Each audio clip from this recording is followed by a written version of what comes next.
美國西部多地山火持續焚燒，其中內華達州嘅一場山火迅速蔓延。截至當地時間星期一朝頭早10點，火場面積已經擴大至超過15000英畝，造成至少6人受傷。當局要求至少9萬個居民疏散。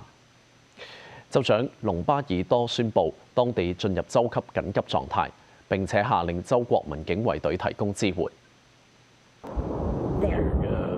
超過1000個消防同埋應急救援人員喺美國內華達州同加州鄰近嘅里諾市附近日以繼夜灌救霍克山火。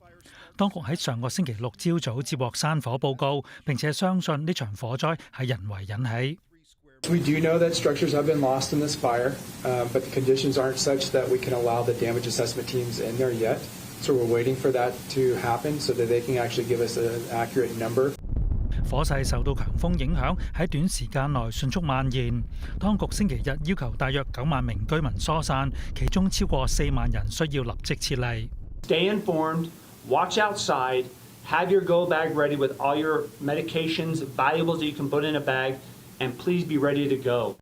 有幾百名居民疏散到當地紅十字會避難中心。